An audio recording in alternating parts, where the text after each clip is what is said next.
Yan, kung bakit, alam nyo kung sino yan. Hindi ko na sasagutin yan, basta alam nyo. Sino? Tapos. Bakit sino? Hindi, actually, dati pa yan. And yun nga, na-realize ko, kailangan ko siguro gamitin yun in this conference. And masyado na tayo na sa 13 ngayon. Pinagtan ko lang yung 1 and 7. At least, kumbaga, nilayuan ko lang yung number ko in my age na 37. Kumbaga, binaliktad ko lang siya. And yung number na yan, para kay Rodman, talaga, 73. It's old number. Kaya kinuha ko at nakuha ko yun.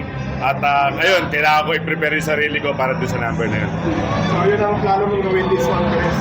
Yes. Bakit mo lang isip na? Actually, this all Filipino, kailangan namin to at siguro ito yung time namin para pumasok sa semis, finals, and this is the game 1 pa lang, elimination. Kailangan na namin pakita kung ano yung mga pinapakita namin ngayon sa court. At lalo na sa practice, kasi sa practice doon namin makukuha yung communication namin at yung chemistry namin para madala namin sa game. At ngayon, yun yung nalo namin na lagi resulta namin at nanalo kami dito sa game 1. At the second, si Kuya nang kasi sabi, nag-reach out ka raw sa kanya.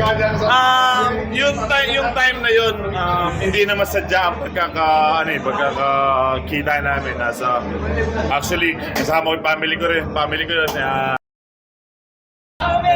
Ayun nga, kasama ko family ko, hey! Good, kasama ko yung family ko yung time na yun, hindi kumakain kami Fridays, and yung nakita ng asawa ko na, oy, si Boy, ganito, ganyan. Then si Boy, wala na malanganin na, no, syempre, maliit lang yung mundo ng basketball, syempre, di naman pwede na, kahit nalaglag o maski sa labas, at least magkakilala kayo, di ba? And yun nga, may konti tayong coach, may konti tayong payo sa kanya, and dumaan rin tayo sa sitwasyon ni Poy na nangyari yung ganun, di ba? And mas pa nga sa akin, 16 months eh. And yung mga na-experience ko yun, nabagi ko lang sa kanya, and sasabi ko lang sa kanya na dali mo lahat, isipin mo sa family mo. Kasi kung isipin mo sarili mo, baliwala eh. Kasi sarili mo yan, kung isipin mo yung pamilya mo, mas marami kang malalaman at marami kang maiisip kasi lagi mo tinatandaan, lagi mong iisipin nandiyan yung pamilya mo. Kung ano mo mangyari sa'yo, pamilya mo pa rin nandiyan sa likod mo. Okay, thank you.